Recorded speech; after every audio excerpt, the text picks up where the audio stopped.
These three friends were more than just roommates. They were like brothers. You could never pull them apart. They had like an unbreakable bond. But behind closed doors, trouble was brewing. That's when the experimenting started. Doing a certain drug can change people. And it would boil over in the most horrifying way. They discovered a shallow grave. There were repeated blows from blunt force trauma. There's blood splattered throughout the house. It's up to detectives to determine what triggered the bloodshed and who's to blame. He said it was self-defense. He killed them in cold blood. There was something deeper, a secret that was being kept from me. Who do I believe? It caught me so blindsided how crazy everything got.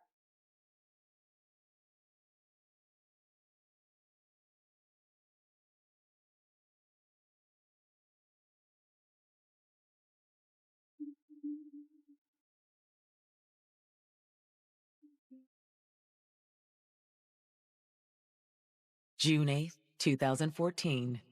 It's Sunday afternoon in Shaw, a bustling neighborhood in the heart of Washington, D.C. It's this neighborhood that's like a lot of neighborhoods in Washington, going through gentrification. It was definitely the hot spot to be. There's like a bunch of clubs and like hookah lounges. The neighborhood's also full of young people. And Bernadette White has come looking for one of them, her 23-year-old grandson, Delano Wingfield. She was very close to her grandson. But she hadn't heard from Delano in more than a week, which was unusual. When she didn't hear from Delano, she went over his house just to see how her grandson was doing. When she knocks on the door, it isn't her grandson who answers. It's one of his roommates, 21-year-old Jeffrey Neal. Hey, Sway, how you doing? Hey, Jeffrey. Delano lived with Jeffrey and their friend Leon Young. Have you seen Delano? I've been trying to get a hold of him. She was starting to get a little concerned. But what Jeffrey says next does little to ease her fears. Jeffrey told her that he actually was worried. He hadn't heard from Delano and neither had Leon. How long? Maybe since last weekend. Last weekend? Delano Wingfield, Jeffrey Neal, and Leon Young had known each other since their freshman year at D.C.'s McKinley Technical High School. McKinley Tech attracted some of the most intellectual, talented kids. And these three young men, they were bright. All three shined academically, but struggled socially. They may not necessarily fit in with the jocks, with the popular kids. They were super into anime. They were super into swords, video games. That was their niche, the nerdy fantasy kids. They kind of lived to a beat of their own drum. The three friends dubbed themselves the Wolf Pack. Jeffrey was the alpha wolf. He was very caring. He seemed to want to make sure everyone was enjoying themselves. Leon was the fun one. He was very uplifting, like a joy to be around. He was the one that could make everyone laugh. And Delano was the quiet one. He's a very reclusive guy, just like drawing it back and just paying attention to everything. He was very peaceful, very chill. He was a really sweet person.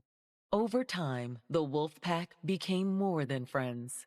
They became a family. They became close. They became brothers. The families cared about each other. Jeffrey's mom would take the wolf pack on ski trips, beach trips, and they would share the holidays together. They were inseparable. They even figured out a way to remain together after high school, with a generous assist from Jeffrey's grandmother. When Jeffrey graduated, I don't know why, but his grandmother gave the house to him. That house had been in their family for years. We had this whole house to himself, and he let his friends stay there. It was like extra rooms, and they could help pay for rent. It was a beautiful dynamic for a young male. honestly, you can get out, be on your own, and be free, and still have the security blanket of my grandma owns this, so I don't really have to deal with all of the ramifications that come with dealing with the actual landlord and things of that nature. So it was a pretty ideal situation. It was close to restaurants and shops and food markets and everything outdoors that you wanted to do. It was definitely the hot spot to be. Once Leon and Delano moved in, the modest townhouse became a full-fledged bachelor pad. It was pretty like frat type house. From being honest, like, I mean, it was a house of single guys. People are in and out, going to work, coming back. Maybe you're tired. You don't clean up the room or the living room or the kitchen. Like, it happens. To pay the bills, Jeffrey and his friends found work waiting tables or washing dishes in area restaurants. None of them seemed interested in like college or anything. The Wolfpack had other priorities. Party never stopped. When you're in that dynamic, three guys in their late teens, early 20s, any night could be a party if the right girl or guy calls. It's like, well, can I bring a friend? Or can I bring a friend? And it's 17 people in your house from one phone call. It was an escape house for all of us. We were still young. We couldn't really go out to like bars and stuff. So whenever I wanted to do something like fun, I would be like, oh, let's go over to Jeffrey's house. They had girls around all the time. There's a lot of dancing and gaming. They sit up and play video games all night. They sit up and watch Japanese animation all night. Always a lot of marijuana and alcohol. Just people coming and going all times of the night. Jeffrey let me, because we were all artists, draw on the walls of his room. So his room just had all this like graffiti on it. It was cool. It was just like no rules. You could do anything. But it was this Peter Pan world where they never really had to grow up. But now one of Neverland's lost boys is truly lost. They had a relationship where they talked all the time. The grandmother and Dylan, they talked frequently. And all of a sudden, she was trying to call him and couldn't get to him. And according to Jeffrey, he and Leon haven't heard from Delano either. You think something could have happened to him? I don't know. Oh, Lord. She believed something was wrong with her grandson. She was going to file a missing persons report. The disappearance of Delano Wingfield will pull back the curtain of a dangerous facade. There was drama day in and day out. He had odd behavior and violent behavior. He had definite anger management issues. And that became very dangerous.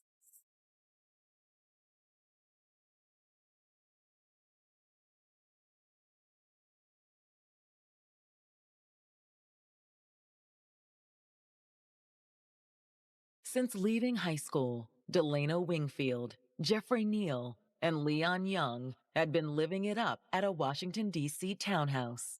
They turned that house into a party house. If you wanted a good time, you would come over. We all kind of enjoyed like this freedom we didn't have before. It was pretty wild. But at the beginning of June 2014, one of the three friends, 23-year-old Delano Wingfield, mysteriously disappeared. Delano's grandmother hadn't heard from him in a long time, and it's just not normal for him. When she dropped by the house to check on him, his roommate Jeffrey said he hadn't seen Delano in days. And by June 12th, after another 72 hours with no further word from her grandson or Jeffrey Neal, Delano's grandmother files an official report with police. There was a missing person report put out by Delano's grandmother. She wants someone to help find her grandson. Once the report is filed, officers perform a welfare check at the three friends' townhouse. No one was home. No one answered the door. Police took a cursory look around. Nothing seemed amiss. So all they could do was just leave a card in the door. Detectives also reach out to the families of both Jeffrey Neal and Leon Young. No one they spoke to had any idea where Delano might have been. However, Jeffrey's mother does give detectives some disturbing information, not about Delano, but about the third roommate, Leon Young. Jeffrey's mom confessed to police that her son had been having a few issues with Leon. What sort of issues? Well, it's just Leon's got problems.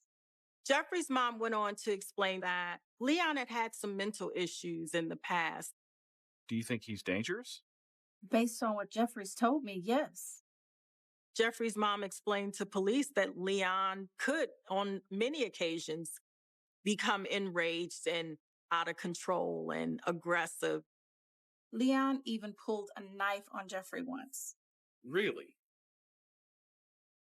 Leon was the biggest anime fan. Like, he took it all the way. He had like the knives and the swords and stuff. Leon, in one of these rages, attacked Jeffrey with a knife. What's your problem, bro? Put the knife down. No. He went, as you say, just a little bit crazy. And Jeffrey had to end up disarming him. I kept telling him to stay away from that boy, to kick him out, but Jeffrey would not listen. To Jeffrey, it was okay. He didn't find anything to be worried about. Jeffrey did not heed to the advice of his mother to put Leon out because Leon was acting so strange. In light of this new information, detectives wonder if they're now searching for 2 lost boys instead of 1. Jeffrey's mom told police that it's been a few days since she heard from Jeffrey. If you hear from Jeffrey, would you please let him know we are trying to reach him? Oh, I will. Jeffrey's mom told the police that she was a little worried herself. Leon possibly could have harmed her son. Detectives can't rule out the possibility either. They definitely had a few red flags raised. Police asked Jeffrey's mom if she has a key to the Shaw residence. She says that she doesn't. My brother has a key, though. She said she'd call her brother and ask him to meet detectives at the house. It's early evening when Jeffrey's uncle arrives at the townhouse. As soon as he enters the house, he immediately is hit by the worst stench he's ever smelled. Oh, Lord. Sickened by the smell, Jeffrey's uncle waits outside for detectives, who arrive a few minutes later. Smells awful in there. Sir, would you mind to wait out here, please? As soon as they're inside, detectives are sure they are dealing with a homicide. They could tell the smell was coming from the attic. So they pulled down the stairs and they climbed into the attic. There, hidden underneath an air mattress, detectives find the source of the odor. There's a dead African-American, naked young man in the attic. His face was covered in a plastic bag. But police could not identify whose body it was. Detectives investigating the disappearance of 23-year-old Delano Wingfield have just found a dead body in the attic of the Washington, D.C. townhouse he shared with roommates Leon Young and Jeffrey Neal. Detectives weren't sure if it was the missing man.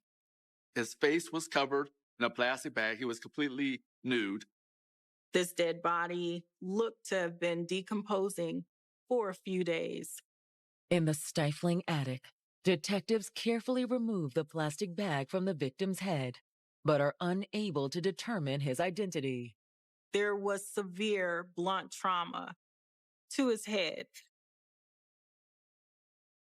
While the coroner's crew removes the body from the attic, detectives head downstairs. They began looking for anything that might have linked to what happened in the attic. They don't have to go far. Inside Leon's bedroom, detectives find a horrific scene. Blood just everywhere. Obviously, this murder occurred here, in this room. Detectives find more blood in Jeffrey's room.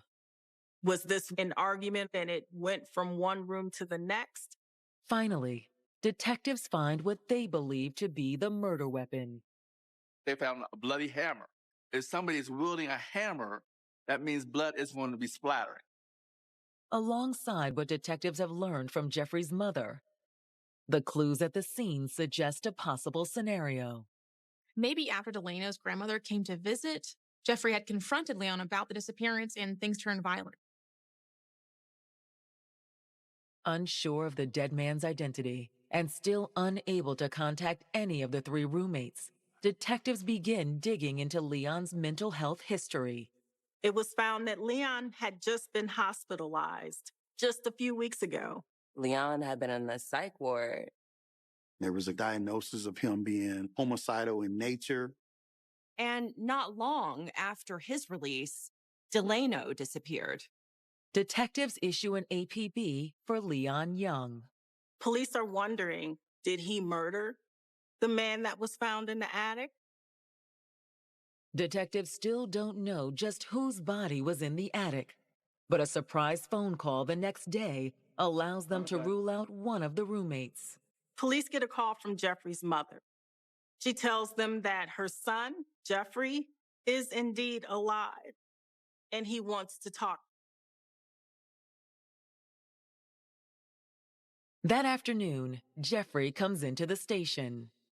Detectives sit down with him, and Jeffrey tells them, "I'm glad you've got your notebook." Why is that? I got a story to tell y'all.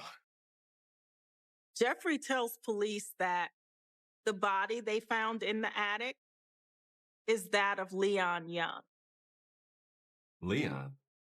How do you know? Because I'm the one that killed him. He said that it was self-defense. According to Jeffrey, it had started as they suspected, after Delano's grandmother came by the house looking for him. And he attacked you? No, not then. Later that night, he walked past Leon's room. He saw Leon, stark naked, staring out the window. According to Jeffrey, he was holding a knife too. Jeffrey thought he was having a mental health breakdown. Leon, are you okay? Jeffrey says when he asked Leon if he was okay, he turned around and blurted out something crazy. Leon actually yelled to Jeffrey that he killed Delano. What are you talking about? I killed Delano. I did it. Jeffrey tried to take the knife. Listen, man, give me the knife. No, give me the knife, man. Give me the According to Jeffrey, Leon lunged at him. He got me right here. He showed him where his hand had been cut by Leon. He just kept coming at me. Jeffrey knew he had to defend himself. Jeffrey tells detectives that as he retreated, he noticed a hammer that Leon had left by the door. When he felt the hammer, he grabbed it, he raised it, he swung it at Leon's head, and it just grazed Leon. So you hit him again? Well, yeah. That second time, it hit Leon. It struck him clear in the head, and it was forceful enough that Leon fell to the floor. He said he hit him twice, 2 or 3 times. But it was enough. Leon! Leon! Jeffrey bent down and shook Leon, and that's when Jeffrey knew Leon was dead. However, after killing Leon, Jeffrey didn't call the police. He panicked. It was self-defense, but he believed he had to do some jail time. The only thing he could think to do was drag Leon's body to the attic.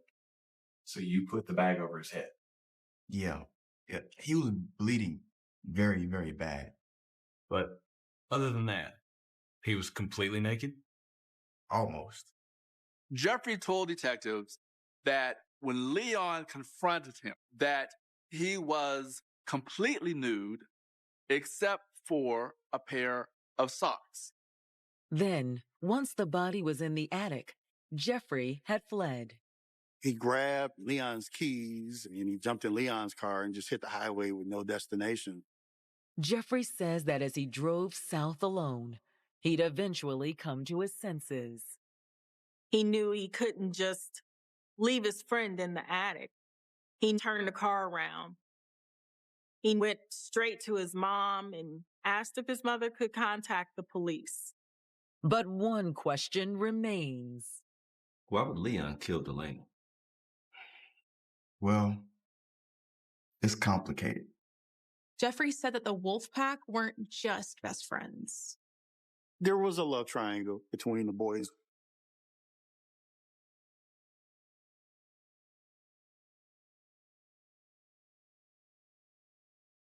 "21-year-old Jeffrey Neal has just confessed to killing his roommate, Leon Young, whose body police found in the attic of his Washington, D.C. townhouse. Jeffrey told the police that he killed Leon in self-defense. Detectives have also been trying to locate the third person that lived in the house, 23-year-old Delano Wingfield. But Jeffrey's confession sheds light on his disappearance, too. Jeffrey tells police that he killed Leon. After Leon admitted to killing Delano, I killed Delano. According to Jeffrey, the reason Leon supposedly killed Delano is even more jaw-dropping. According to Jeffrey, there was a love triangle involving all three of the roommates. Jealousy between these three lovers led to very hostile feelings. Jeffrey tells detectives that the three friends, who'd called themselves the Wolfpack, hadn't always been lovers. That is so true. The Wolfpack in high school were all platonic.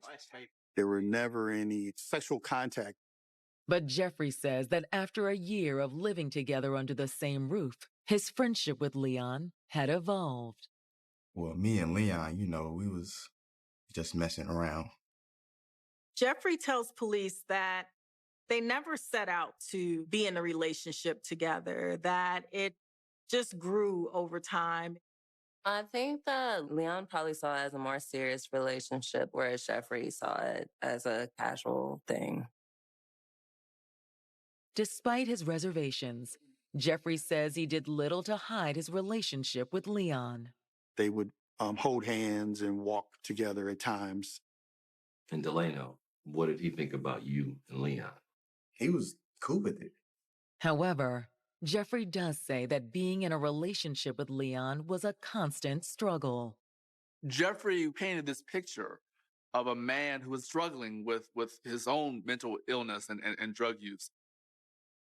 He was angry and he could become aggressive. Throughout Leon's downward spiral, Jeffrey says he'd stuck by his friend. He believed in him and he just wanted Leon to be on his meds. Jeffrey told detectives that Leon wouldn't always take his medication, so he kept getting worse. It built over time. It was definitely subtle changes. He was not the person that just wanted to see people happy. To me, he wasn't himself anymore. Jeffrey says that even he couldn't deny it after the incident with the knife. Leon did pull a knife on Jeffrey, and Jeffrey did, in fact, disarm him. It just became very, very scary. After that incident, the relationship between Jeffrey and Leon got strained. Jeffrey began to distance himself from Leon, and in doing so, that left the door open for him to lean more on Delano. Eventually, they'd done more than talk. Delano experimented with him, and they had sex. Once again, Jeffrey said it was more of a friends with benefits situation. He probably wasn't very serious about any relationship that went on in that house. But according to Jeffrey, Leon saw things differently. Jeff! There's always something, I tell you. What, man? Calm down. Be cool. I know what's going on. Leon was very controlling of Jeffrey. He didn't want Delano hanging out with his lover, Jeffrey. Does that explain Delano's disappearance? What do you mean? They had already found out about Leon's history of mental illness, and everything seemed to check out just as Jeffrey had said. However, there are a few things about Jeffrey's story that don't quite add up for detectives. They couldn't understand why there was blood in Jeffrey's bedroom. Although, considering all of the blood in Leon's room, it was quite possible that Jeffrey had tracked it into his own room. Jeffrey's description of Leon's body is also puzzling. Jeffrey mentioned that Leon had been wearing socks, but when detectives found his body in the attic, he was barefoot. For the moment, detectives are willing to overlook the inconsistencies. Remember, this is a 21-year-old kid, and it just killed one of his best friends. Everything seems, in their eyes, legit. So that was enough for the police to let him go. Really? I can go? We'll be in touch. And if you hear anything about Delano, you'll let me know, right?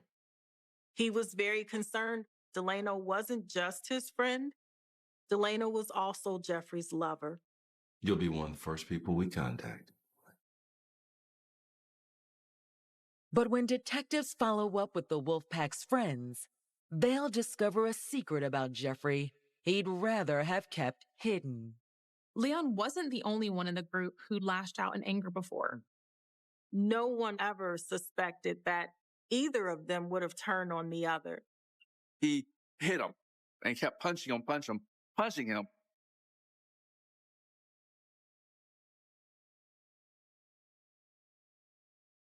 24 hours after police discovered Leon Young's bludgeoned body, his roommate and lover, Jeffrey Neal, has just confessed to killing Leon in self-defense.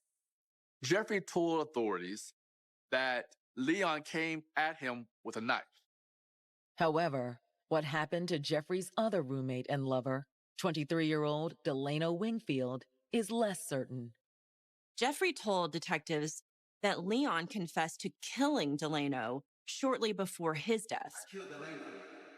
Leon was jealous of this relationship that Jeffrey was also having with Delano. Given Leon's history of mental illness, detectives suspect Jeffrey may be right. You free to go? He had been let go after the initial interview by the police. The next morning, hoping to corroborate what Jeffrey told them, detectives begin the grim task of reaching out to the trio's friends who were shocked by the news of Leon's death. I didn't know what to think. It was devastating. They were like close friends. I never seen that coming. For some, the love triangle between the roommates is just as much of a shock. I didn't know that they had a sexual relationship. However, other friends aren't so surprised. I picked up hints that they might have been, more than friends. One friend actually walked in on Leon and Jeffrey having sex. All of the trio's friends do share stories of Leon's odd behavior. Leon was doing weird things like painting the wall black in his bedroom. I witnessed the knife marks in the walls. He was high-strung, easily irritated, easily agitated. Friends tell detectives that Leon's drug use included PCP and only added to his instability. PCP was one of the drugs that Leon allegedly used. It made him different, made him lash out. Doing a certain drug can change your brain chemistry or your mood. Friends had also seen signs of Leon's aggression toward Jeffrey. When I saw Jeffrey, he had a black eye, apparently from Leon lashing out on him. Another friend confirms Jeffrey's account of the previous incident, where Leon had come at Jeffrey with a knife. He did see this one time when Leon pulled a knife on Jeffrey and tried to attack him. Give me the knife. Jeffrey was able to get the knife off of Leon. However, the friend adds a new detail that Jeffrey had left out. Leon was subdued, and Jeffrey at that point just went off on him and he started wailing on him. He hit him and kept punching him. According to some friends, the love triangle wasn't the only source of tension in the wolf pack. When you live with someone, even though you love them, things start to bother you. Jeffrey, since he ran the house, felt like he wasn't being respected. People were trashing the house. At the same time, Delano and Leon were often just as frustrated with Jeffrey. So they were paying Jeffrey rent, but Jeffrey wasn't using the money to pay the bills. There was often times when, unfortunately, the utilities were cut off. And that was a source of frustration. And the romantic tension between the three friends only turned up the heat. You could tell that, this could get very bad. This could turn dark. What do you mean? Tensions in the house had just gotten to a boiling point. In fact, friends tell detectives that by the end of May, the wolf pack was on the verge of splitting up for good. Last that I heard from Leon, he wanted to get his own place and just be independent. Leon essentially felt like he could do better off by himself. Friends say that Delano was also looking for an exit. I'm not sure which direction he planned on going, but I know that it was a better one than Dan and Jeff's house. Delano did not want to continue that lifestyle, just wanted to move on with his life. After years of being the leader of the pack, Jeffrey was about to be the lone wolf. Which left detectives wondering, could their potential plans to exit the wolf pack have played some role in Leon's death and in Delano's disappearance? Even more questions arise when detectives get the results of Leon's autopsy. The medical examiner confirmed that the body was indeed Leon's. However, little else in the report backs up Jeffrey's story. Jeffrey had told the police that he had struck Leon Young 2 to 3 times.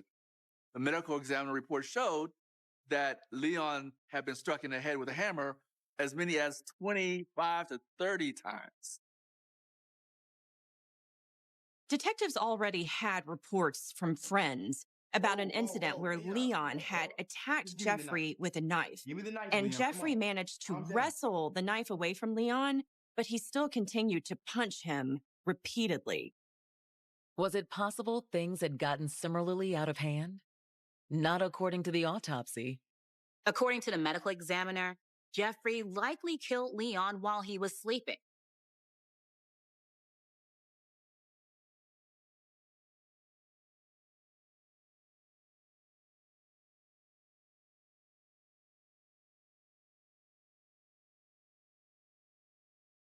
Hitting someone as many as 30 times is not self-defense.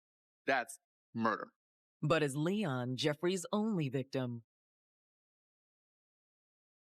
On the morning of June 16th, detectives returned to the townhouse in Shaw. While they are searching the house, in the backyard, they discover a shallow grave. They find who they believe to be Delano Wingfield. There's blunt force trauma to the head, very similar to Leon's body. But unlike Leon, Delano isn't entirely naked. He was wearing socks. And the police were like, wait a minute. He talked about Leon having on socks, but it turned out that Delano had on socks.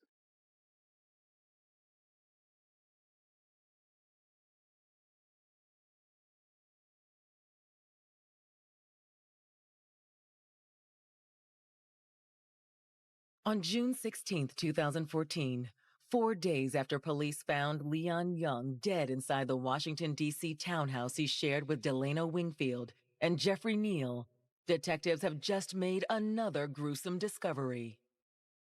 They find in a shallow grave in the backyard another young man's body. Dental records confirm that the body is Delano, and the autopsy suggests he's been dead for some time. Delano was killed 2 weeks before Leon. Detectives believe Delano's cause of death may also suggest his killer's identity. He died pretty much in the same fashion as Leon, with blunt force trauma to the head. He, too, had been hit repeatedly, between 20 to 30 times. But for detectives, the biggest red flag is a simple pair of socks. When police found Delano's body, he was nude, but he was wearing socks. Jeffrey told the detectives that when he killed Leon, Leon was wearing socks. So Leon's body was barefoot. Had Jeffrey committed both murders and actually made the mistake of forgetting who wore the socks and who didn't? That was enough for the police to charge him to both murders. When detectives officially charged Jeffrey with both murders on June 17th, the news divides the Wolfpack's friends and families.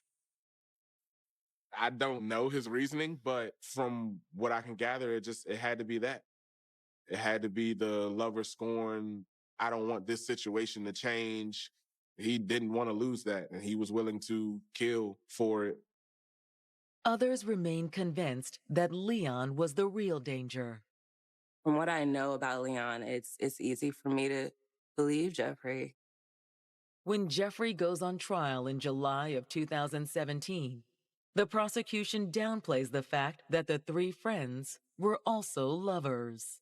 Prosecutors decided to gloss over the whole love triangle. Instead, the prosecution focuses on Jeffrey's role as leader of the Wolfpack. It was Jeffrey's house, and so Jeffrey wanted to keep that control over his roommates. And what he was seeing was that his roommates were beginning to take control of their own lives. But according to the prosecution, Jeffrey saw his friend's growth as an act of betrayal. Jeffrey didn't want anybody to outgrow him or to leave a position where they were dependent on Jeffrey. Leon and Delano was basically pulling away from this friendship. That's what prosecutors are saying drove Jeffrey into this violent rage. Based on his autopsy, prosecutors believe Delano was Jeffrey's first victim. Jeffrey killed Delano sometime near the end of May, although the exact circumstances weren't entirely clear. It had to be a rage. It had to be like it's a blackout fit of rage. After the murder, Jeffrey buried Delano's body in the backyard before cleaning up the crime scene. Based on the DNA testing of the blood found inside the house, the prosecutors believed that Delano died in Jeffrey's room. Jeffrey may have missed some blood, but prosecutors believe several days passed before Leon became suspicious. When Leon started asking questions about Delano, he knew he had to do something. He had to keep Leon from talking. Jeffrey waited until Leon was asleep. He came in his room and he killed him in cold blood. Then he'd stashed Leon's body in the attic and gone on the run. The prosecutors theorized that once Jeffrey's money ran out, he ran back home and decided to bluff his way through this, claiming self-defense. The things in the police interview, when he downplayed the number of times that he hit Leon, would seem to come back to haunt him at trial. On top of Jeffrey's lies, the prosecution says the detail of Delano's socks suggests that Jeffrey also couldn't keep his murder straight. Prosecution basically said that Jeffrey mixed up the two. When it's the defense's turn, they claim that Leon is the true villain of this story. The defense was that these two murders happened as a result of Leon in a jealous rage, that he is the one who killed Delano. And according to the defense, Jeffrey was lucky not to suffer the same fate. We believe that Leon attacked Jeffrey consistent with his odd behavior and violent behavior that he exhibited for years. The defense said if he had not fought back, he would have been killed by Leon just as Leon killed Delano. We talked about Leon's erratic behavior and mental health episodes.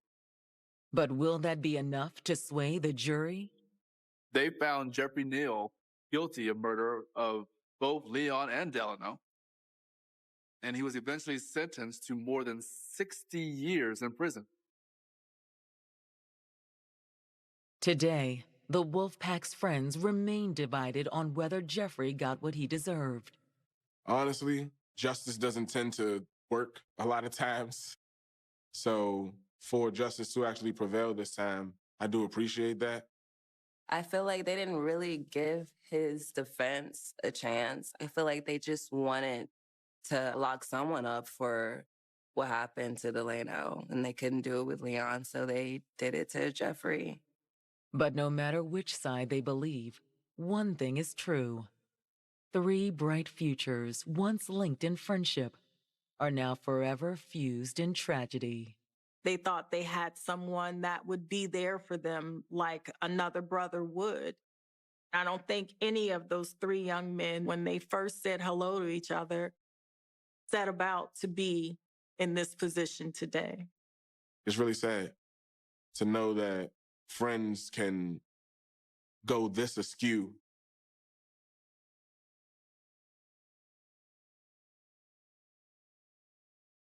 It makes me do it, Kim had whispered. But the law didn't care about the why. It only cared about the what. And what Kim Merritt had done was turn 1,000 innocent lives into a digital fire sale. Chapter 21, The Rewards Cold Echo. The $50,000 reward for the Wheaton Bandit sat in a federal escrow account, a growing pile of traders' gold that no one seemed brave enough to touch. For Agent Cayley, the money was a source of constant frustration. Somebody knows. He barked at the task force meeting. Someone saw the boots. Someone saw the blue eyes. Someone noticed their brother, their husband, or their neighbor suddenly had $80,000 in cash in 2003. They had processed over 100 tips. They had investigated a former cop who moved to Florida, a military reservist with a history of debt, and a bank manager who committed suicide 6 months after the last hit. Every lead was a dead end. Every suspect had an alibi or a physical discrepancy that didn't fit the indexing signature. The bandit had become the ultimate ghost. He was the man who was everywhere and nowhere. The task force began to wonder if they were looking for a person or a shadow of their own insecurities. Maybe he's retired, Forkas suggested. Maybe he just won. The insult of it burned. They were the elite, the professionals, and they were being outplayed by a man who wore a tactical hood and an old sorry wave. Every night, as Cayley walked to his car, he scanned the bushes, not because he expected to find the bandit, but because he knew that in a town like Wheaton, the person standing right next to you could be the mirror you've been chasing for a lifetime. Chapter 22, The Fragile Reconstruction. Tammy Carroll's new life was a house made of glass. It was beautiful, clear, and terrifyingly easy to break. She sat in her small apartment, the sound of her 3 children playing in the next room the only music she needed. It had been 3 years since the judge told her she'd never see them again. 3 years of drug tests, supervised visits, and the slow, agonizing process of proving she was no longer a ghost. I make in a month what I used to make in a day, she told her recovery group every Friday night. But I sleep. My God, I sleep.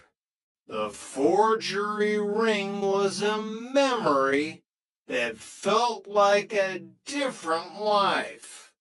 Sometimes she would see a red flag on a mailbox while walking to work, and for a split second, the old hunger would flicker not for the drugs, but for the rush of the heist.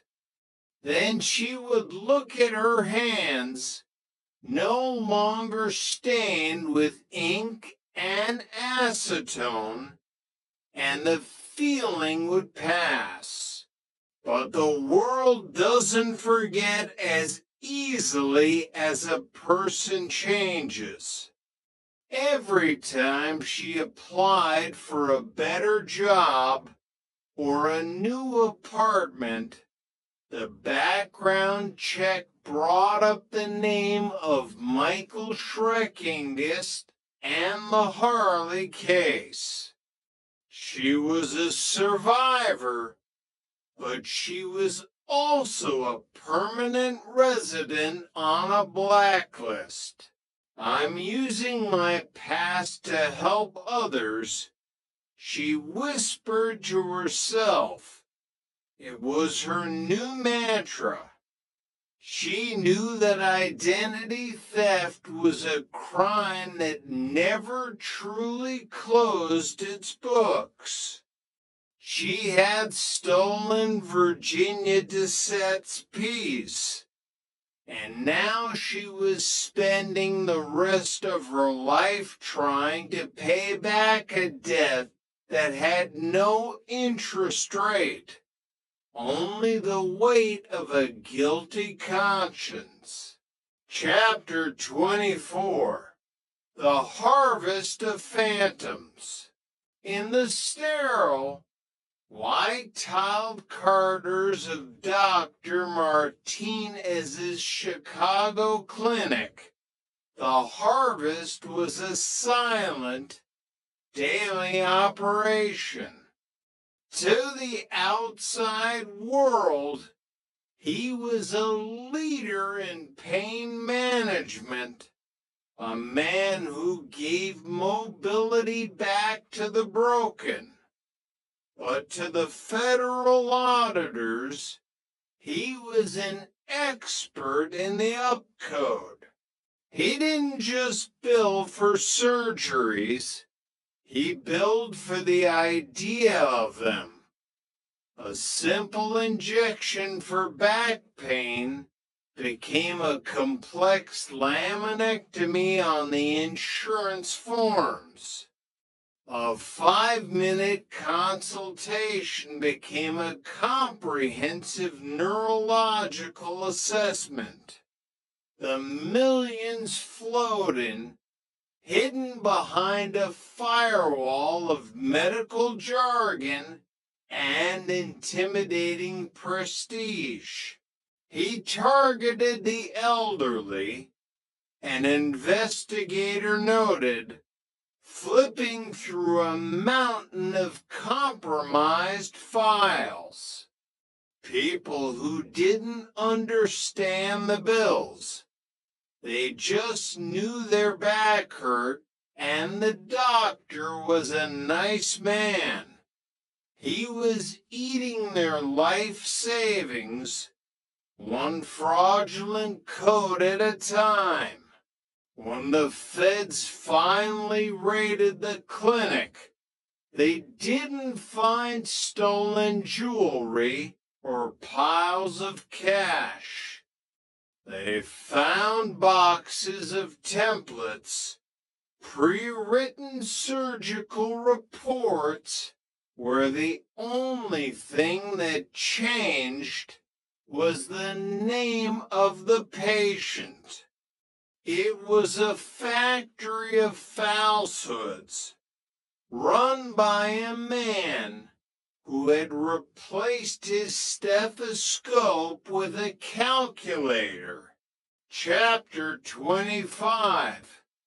Masterpieces in the Dark. The Fine Arts Express heist was a different breed of theft. It lacked the jagged violence of the Wheaton Bandit or the chemical desperation of the meth rings. This was a crime of patience, a long con played out in the climate-controlled silence of a high-security warehouse. Masterpieces by masters whose names were whispered in the halls of the Louvre and the Met were systematically siphoned away. The thieves didn't break in, they belonged there. They used the convenience of trust, moving crates that were marked for long-term storage, knowing they wouldn't be checked for years. It was like a slow-motion magic trick, said the lead FBI art crime specialist. One crate goes in with a Rembrandt. 3 months later, a different crate leaves with a high-end copy. The original vanishes into a private collection in Dubai or Moscow. By the time the owner notices, the trail is cold, the shipping manifests are lost, and the company is bankrupt. The art heist proved that no vault is truly secure if the person holding the key is willing to sell their soul. It was a silent auction where the highest bidder was always a ghost. Chapter 26. The Tactical Shadow. The Wheaton Bandit's signatures were what kept Agent Cayley awake at night. It wasn't just the indexing of the weapon or the soft body armor. It was the commanding presence. When he enters a bank, one teller recounted, her voice still trembling years later, he doesn't scream. He just takes over. It's like he's running a drill. He tells you what to do. And you do it because you believe he will follow through on every threat. The bandit's use of a police scanner was another masterstroke. He didn't just hope the police wouldn't come. He knew when they were dispatched. He lived in the gaps of their response times. A predator who understood the clock better than the law. He hit 16 times, Forkus said, staring at the map of western Chicago. And he only failed once, not because he got scared, but because a supervisor saw him coming and locked the door. He didn't panic. He just turned around and melted into the suburb. That's the mark of a man who isn't afraid, he's just disciplined. As the years passed, the signature began to fade from the crime scenes, but it remained etched in the lives of the victims. Every teller who looked at a door with dread was a living monument to the shadow of the Wheaton Bandit. Chapter 27, The Watchman's Gaze. In the aftermath of the robberies and the scams, the physical landscape of the American bank changed.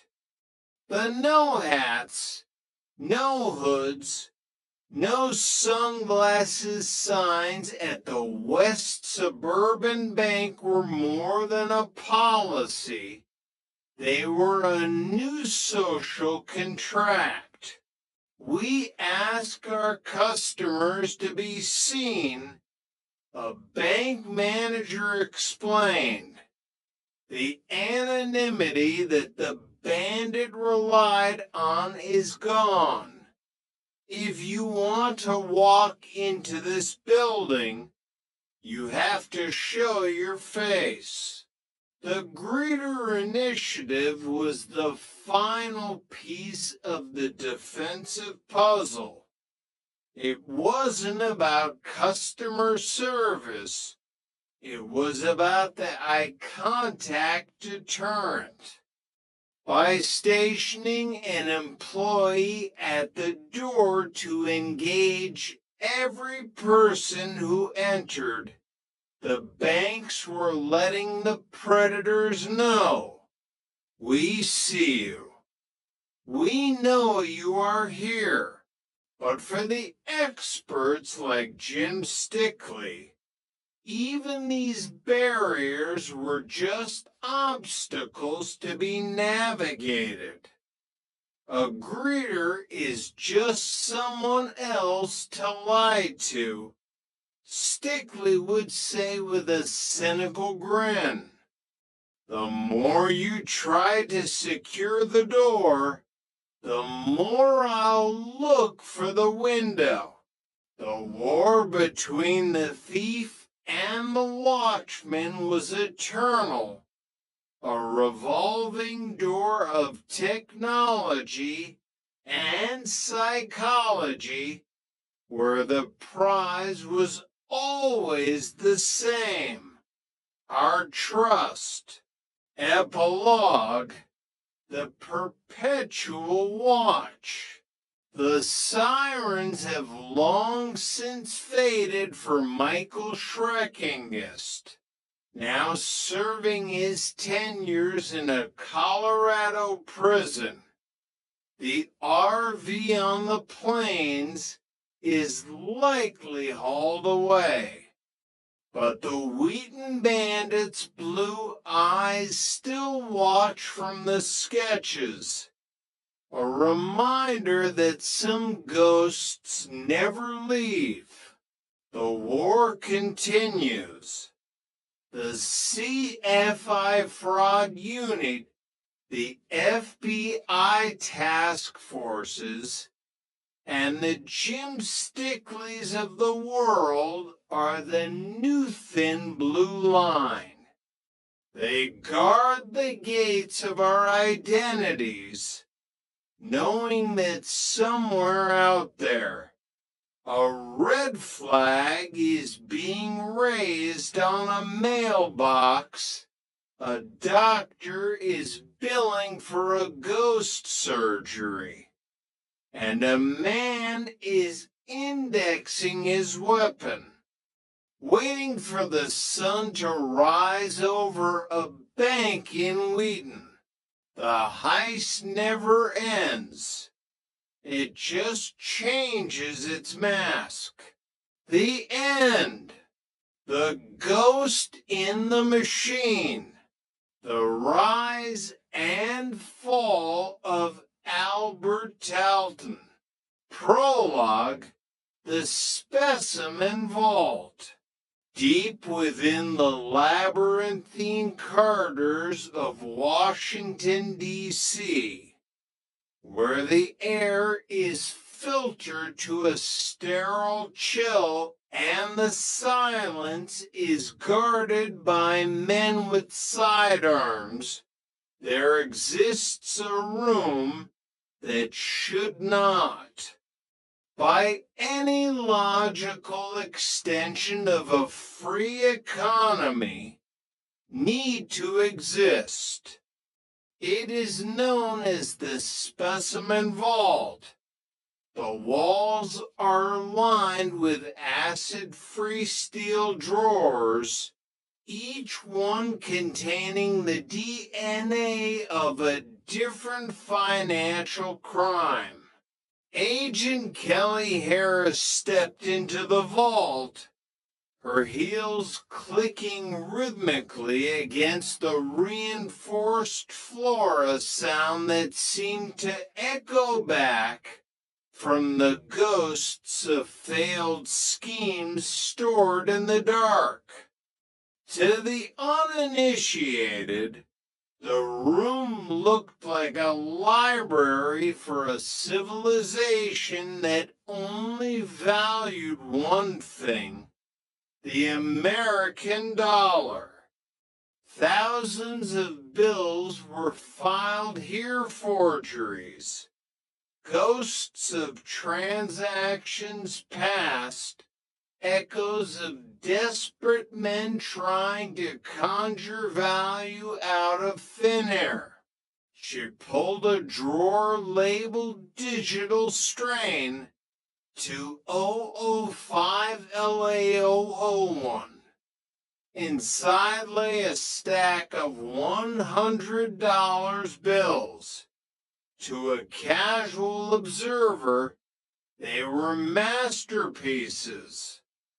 Ben Franklin stared back with a stoic, almost judgmental gaze. The paper felt right. It had that distinctive, linen-heavy snap. The ink looked rich, the microprinting sharp. Look at the serial numbers. Kelly, a voice behind her, said it was Special Agent Matthew Mayo. He didn't need to look at the bills to see them. He saw them in his sleep. She adjusted her glasses and leaned in.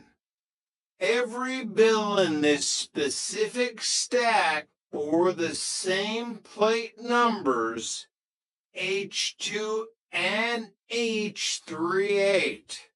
He's consistent, Kelly whispered. To consistent, it's like a calling card he doesn't know he's leaving. It's the arrogance of a man who thinks his signature is invisible because it's so perfect. It's more than that, Mayo replied, his shadow stretching across the drawers of fake wealth. It's a flood. This isn't just a guy in a basement with a scanner. This is a factory. It's bleeding the West Coast dry. And it's spreading like a virus through the bloodstream of our commerce. We're not just looking for a criminal anymore.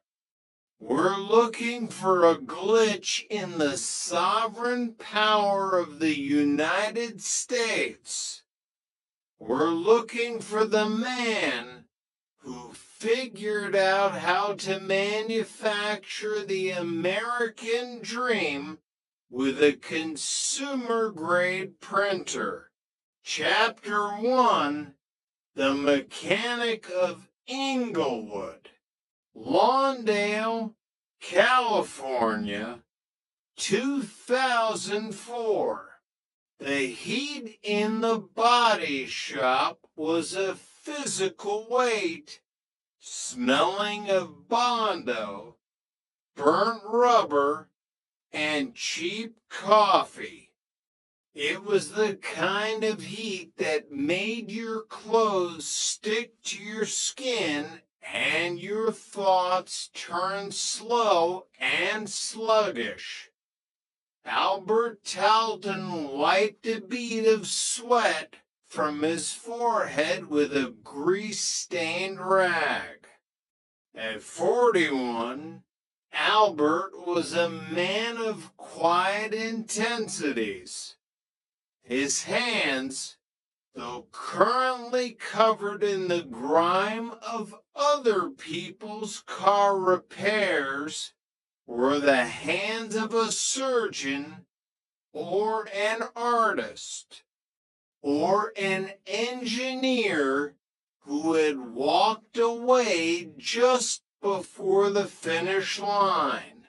Albert had grown up in Inglewood, always up to no good, as the locals joked with a grimace.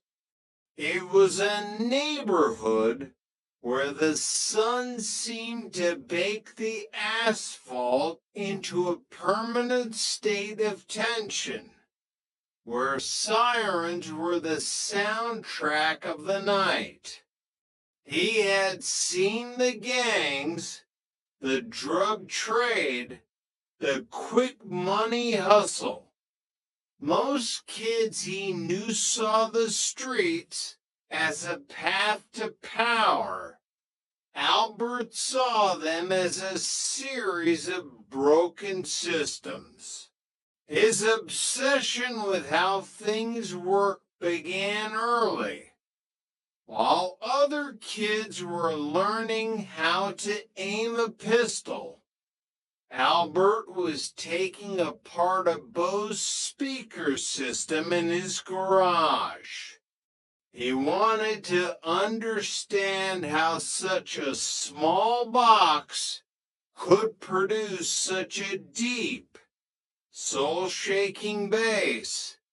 He didn't just want things, he wanted to know the architecture behind them. He had a gift for reverse engineering the world. A talent that had led him to electrical engineering in college before the pull of the hustle and the boredom of a 9-to-5 life made him drop out. The system is built to keep you working for someone else's dream. Al, his friend Paul used to say. Albert had taken that to heart. He didn't want to fix cars. He wanted to fix his life. He felt the weight of 40 years pressing down on him, a life of dirt and minor frauds that never quite added up to the freedom he craved. He wanted to be the architect, not the laborer. "Hey, Al," his boss called out, leaning over the counter of the small office. He was holding a crisp $20 bill between two fingers, looking at it as if it were a dead insect. "Take a look at this." Customer tried to pay for an oil change with it. Albert walked over, his curiosity piqued. He took the bill. It felt off, slightly waxy. The colors were a fraction of a shade too vibrant, like a sunset in a cheap postcard. It's a fake. The boss grunted. A bad one. The pen turned it black immediately. Albert held it up to the flickering fluorescent light. He didn't see a crime. He saw a failure of craft. He saw poor resolution, a lack of layering, and a total misunderstanding of the substrate. The person who made this was an amateur playing with toys. I could do this better, Albert said. The words were quiet, almost a private thought that had escaped into the air. The boss laughed, a dry, hacking sound. Yeah, sure you could, Al. Just get back to that transmission. We're behind schedule. Albert didn't go back to the transmission immediately. He stared at the bill for a long minute. To him, the $100 bill wasn't just money, it was the ultimate engineering challenge. It was the most defended object in the world, guarded by watermarks, security threads, color-shifting ink, and a century of Secret Service paranoia. If he could crack the code of the dollar, he wouldn't just be rich, he would be the smartest man in the room. And for a man who had already spent time in prison for bank fraud, a man who felt the system was a game rigged against people like him, the challenge was irresistible. He would build his own bank, one sheet of paper at a time. Chapter 2. The Laboratory of the Absurd. The townhouse in Lawndale began to transform into a high-tech alchemist's den. It started with a single HP printer, but it soon became an obsession that consumed every waking hour. Albert stopped fixing cars and started fixing the economy. In the living room, there were no photos of family, no decorative trinkets. Instead, there were stacks of paper, hundreds of different types. Albert became a connoisseur of texture. He spent weeks at office supply stores, feeling the weight of newsprint, the tooth of cotton bond, the slickness of vellum. He would stand in the aisles for hours, his fingers dancing over the surfaces of paper reams, ignored by the teenagers working the registers. He was looking for the soul of the dollar. U.S. currency isn't paper, Albert, he muttered to himself, his eyes bloodshot under a desk lamp. It's cloth, 75% cotton, 25% linen. You can't buy that at Staples. but you can buy something that's been handled enough to feel like it. He sat with a magnifying glass, deconstructing a genuine $100 bill. He saw the tiny red and blue silk fibers embedded in the surface. He saw the watermark of Benjamin Franklin, not a print, but a variation in the thickness of the paper itself. He tried printing on various surfaces, but the inkjet ink would bleed, blurring the fine lines of the engraving. He discovered that most modern printers used CMYK ink that sat on the surface, while genuine currency used intaglio printing ink forced into the paper under immense pressure, giving it a raised, tactile texture. One afternoon, he found himself staring at a roll of recycled newsprint. It was thin, porous, but had a certain dead quality to it that felt remarkably like aged currency once it was handled. It didn't reflect light. It absorbed it.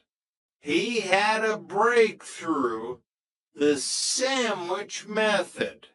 If he printed the front of the bill on one ultra-thin sheet of newsprint and the back on another, he could hide things in the middle.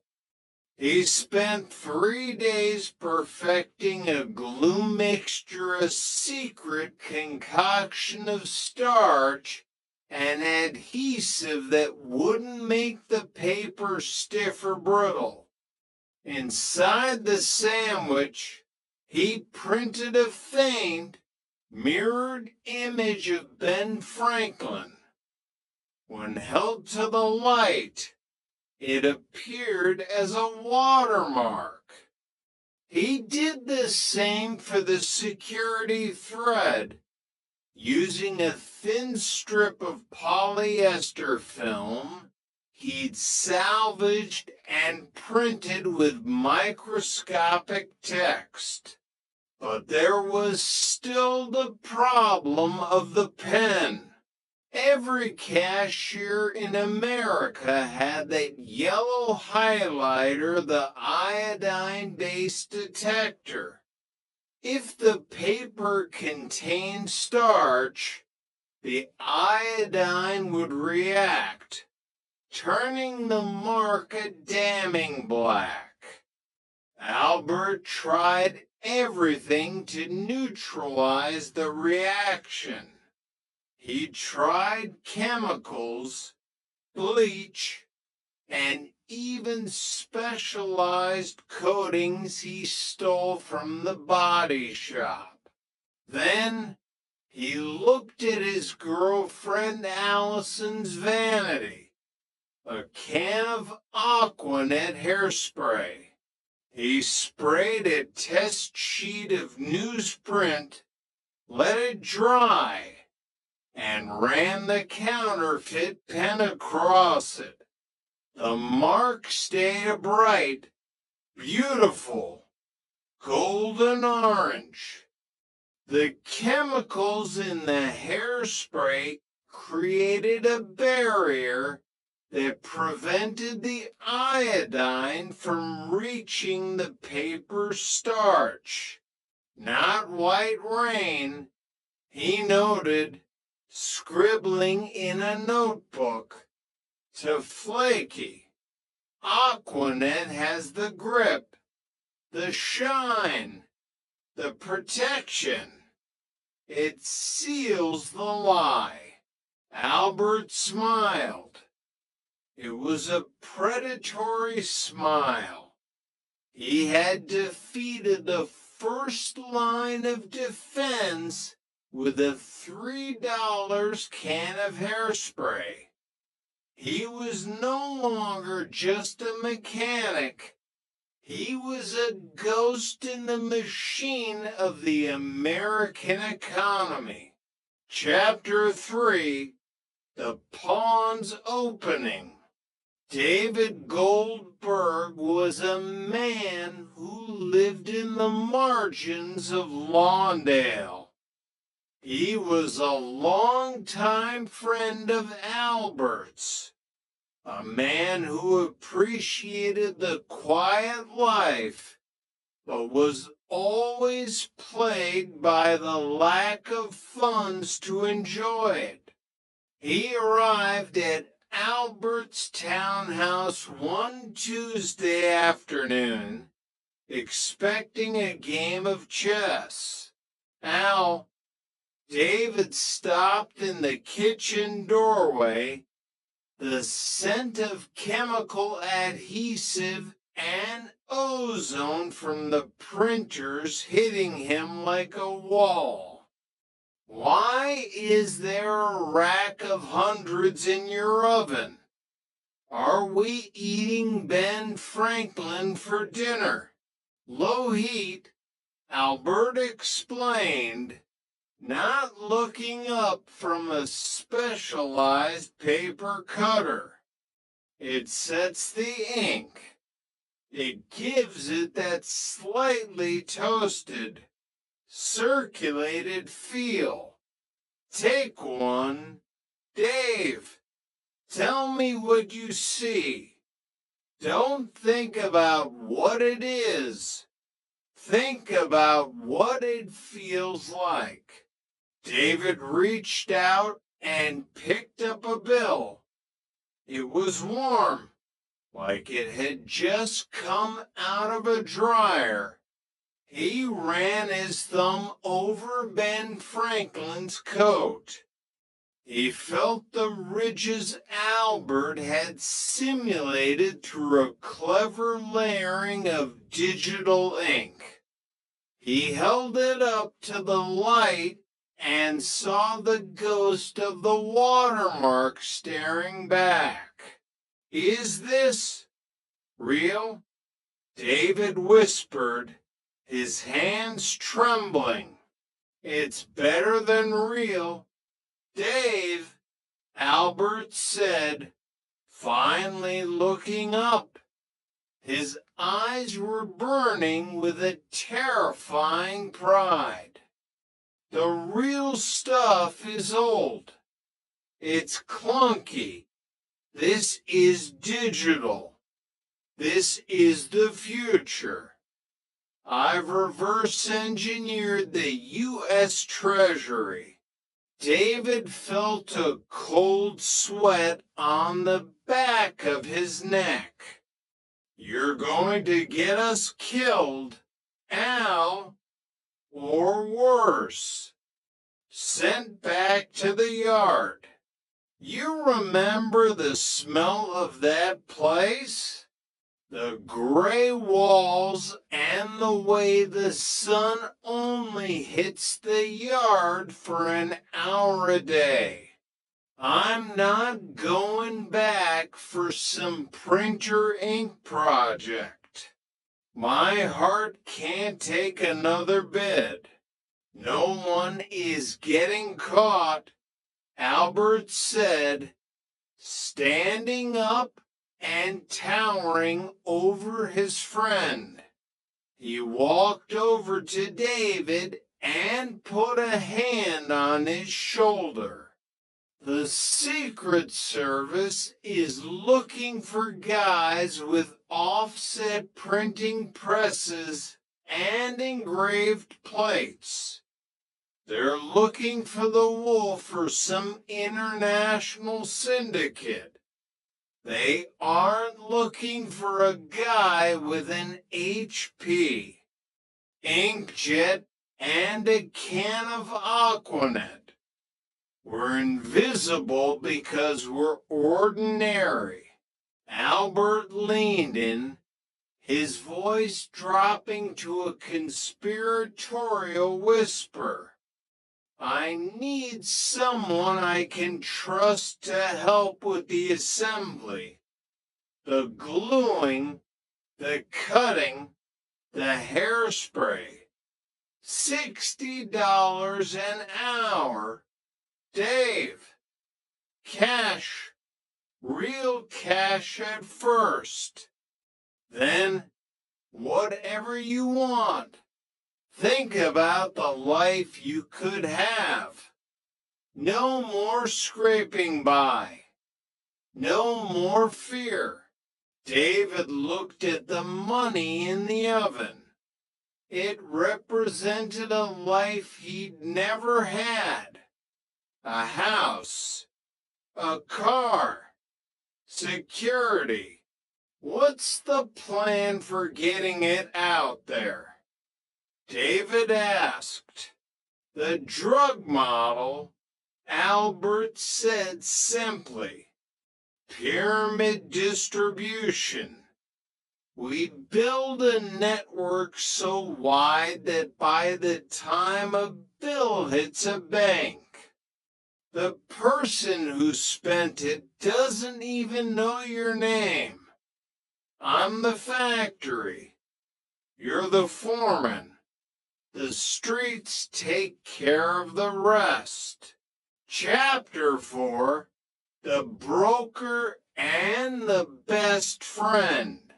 While David Goldberg handled the assembly, Albert needed someone who could bridge the gap between his laboratory and the streets.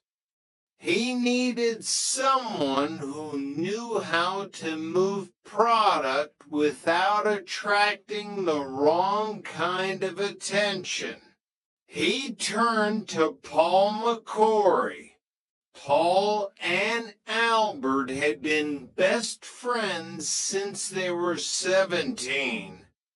They were the kind of friends who knew each other's silences as well as their voices. Paul had always stayed on the edges of Albert's previous dirt. But this was different. This wasn't bank fraud. This was alchemy. Al, you're playing with fire, Paul said, sitting in Albert's new living room, surrounded by the hum of 3 synchronized printers. The air was thick with the smell of ink. Fire is what cooks the food, Paul, Albert replied, handing him a beer. I'm offering you the broker position. You buy from me for 15. You sell it to the street for 30. You don't even have to leave your car. You just meet the right people, and you let the money work for you. You've been my brother for 20 years. Who else am I going to trust with the keys to the kingdom? Paul looked at Albert. He saw the cockiness, the intelligence, and the absolute certainty.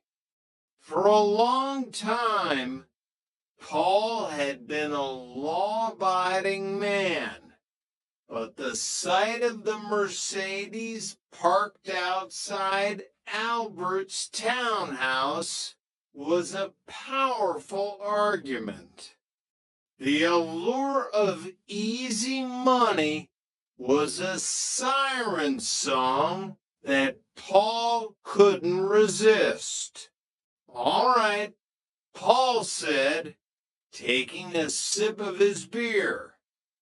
But I'm not doing dirt with anyone else. Just you. We keep it tight. The distribution chain was complete.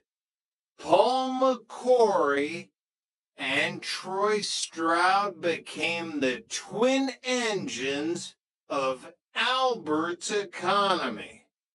Troy, a man with a long-standing relationship with Albert from their time in the system, handled the darker side of the business, the gangs. He was the one who translated Albert's engineering into street currency. Chapter 5. The Pyramid of Shadows. In the streets of Los Angeles, the H to H38 notes became a currency of their own. Selling counterfeit cash worked exactly like selling drugs, a trade many LA gangs were already intimately familiar with. It was safer than dope. You didn't get killed over a bad batch of paper as often as you did over a bad batch of coke. Only take one at a time. The gang members were instructed by Troy Stroud. You go into a Target, a Macy's, a Walmart. You buy a candy bar, a pack of socks. You give them the 100. You get $90 in clean change. That's your profit. Don't be a hero. Don't buy a flat screen with one bill. Slow and steady wins the race. Doing business with gangs ensured secrecy. In that world, ratting wasn't just a breach of trust. It was a death sentence. The hierarchy of the pyramid kept the truth buried deep. The kids spending the bills at the mall didn't know Troy Stroud. Troy Stroud didn't let the gangs know about the townhouse in Lawndale. And nobody, absolutely nobody, knew the name Albert Talton. By late 2006, the H to H38 notes were no longer a trickle. They were a tsunami. They were appearing in grocery stores in Ohio, gas stations in Florida, and high-end boutiques in New York. The nation's cash registers were being flooded with Albert's art. Albert Talton was no longer the man in the grease-stained rag. He was a king. He moved into a comfortable townhouse in Lawndale, but his eyes were on the hills. He bought a home for his girlfriend, Allison Sewell, in the expensive LA suburb of Woodland Hills. He filled it with luxury, including 7 flat-screen TVs, one for every room, even the kitchen. He wanted to see his success reflected in every corner of his life. Then came the cars, to Mercedes-Benzes, and finally, the crowning achievement, a silver Aston Martin Vantage. It was a $110,000 piece of British engineering that hummed with the sound of pure, unadulterated success. He would drive it through the streets of Inglewood, a silver ghost mocking the poverty he had escaped. Al, where is all this coming from? Allison asked one night, looking at the silver car in the driveway. The luxury was beginning to feel heavy. I'm a consultant. Baby, Albert lied with a smile.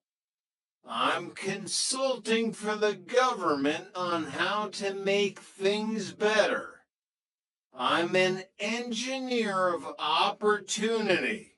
Chapter 6. The street level Marcus's run. To understand the scale, you had to see it from the bottom. Marcus was 19, a runner for a gang in Compton. He didn't know who made the money. He just knew that every morning a man in a tinted SUV handed him a stack of Benjamins. Marcus's job was simple. He spent his day at the Westfield Culver City Mall. He was a passer. He walked into a Foot Locker, his heart hammering against his ribs. He picked out a pair of $10 socks. At the register, he handed over an H to H3800. He watched the cashier's face. She looked tired. She didn't look at Ben Franklin's eyes. She just ran the pen. Orange.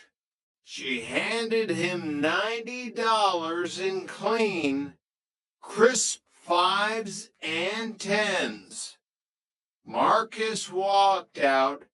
The adrenaline hit better than any drug. By the end of the day, Marcus had hit 12 stores. He had $1,080 in real money. He kept for $100. The rest went back up the pyramid. It was the perfect crime. The stores didn't realize they'd been hit until the end of the week when the bank flagged the bills. By then, Marcus was just a face in 1,000 mall security tapes. He was a ghost, serving a ghost. Chapter 7, The Dark Side of the Rainbow. But wealth brought a different kind of pressure. Albert was now a man with a target on his back, though he didn't know it yet. He wasn't just managing a print shop. He was managing a crime syndicate. The sheer volume of orders was beginning to strain his capacity. One night, Troy Stroud arrived at the townhouse, his face tight with concern. The gangs are getting restless. Al, they want more. They're asking why we aren't doing 20s. Nobody looks at a 20. People check hundreds now. The word is out. The 100 is more efficient. Albert snapped, his eyes fixed on a monitor where he was tweaking the color saturation of Ben Franklin's face. The margins are better. I'm an engineer, Troy. I don't waste time on small change. Yeah, but the heat is higher, Troy countered. The Secret Service. They don't care about a guy passing a fake 20 at a liquor store. But 100. That's a federal incident. We're getting too big. Al, the red pins on their map are starting to look like a target. Albert finally looked away from the screen. He saw the logic. He also saw the opportunity. If he could master the $20 bill, he could flood the country in a way that would be impossible to track. 20s were the lifeblood of the service industry. They moved too fast to be caught. They were the oxygen of the economy. Tell them it's coming, Albert said. But tell them the quality has to stay high. If one of their kids gets caught and talks, the whole thing goes dark. I need more paper, more ink, more time. Troy nodded, but he knew the truth of the streets. Loyalty was a commodity that was bought and sold just like Albert's money. And as the orders increased, so did the